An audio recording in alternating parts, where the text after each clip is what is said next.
What's up, everybody? John Hoover from the Franchise Drive, and this is The Short Drive, my lightning-fast recap of tonight's show.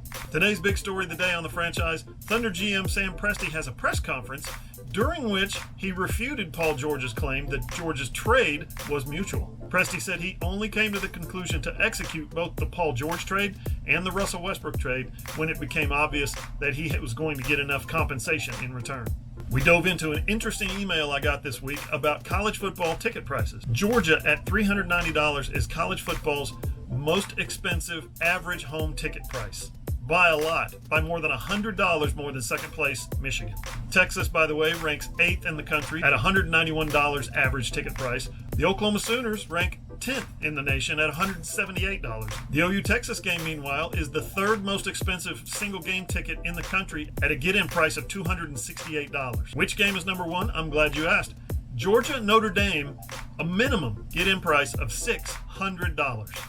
We discussed some NFL training camp situations. Ezekiel Elliott, for instance, was not on the Dallas Cowboys team plane today. And Michael Thomas, the Saints wide receiver, is coming into the final year of his rookie deal, and he wants a new deal as well. We also talked about the story I wrote for Sporting News today, where I talked to every Big 12 coach last week at Big 12 Media Days and asked them the difference between having a win now, win at all cost mentality versus having the patience to build a successful and enduring college football culture.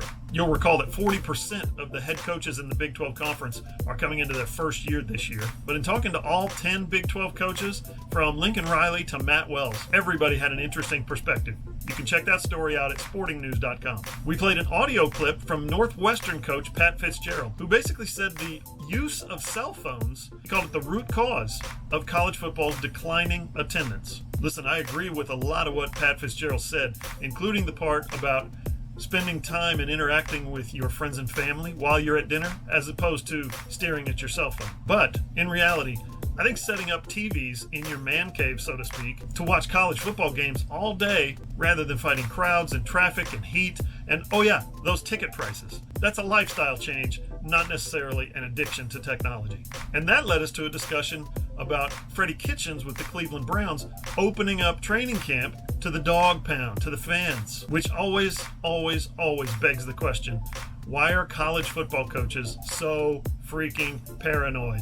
That's it for tonight's Short Drive. You can catch our show weeknights from 6 to 8 p.m. on 107.7 The Franchise in Oklahoma City, 107.9 The Franchise in Tulsa, also AM 1270 in Tulsa, and we're streaming live 24/7 at thefranchiseok.com, or just download the free franchise app and take us with you wherever you go. See you guys.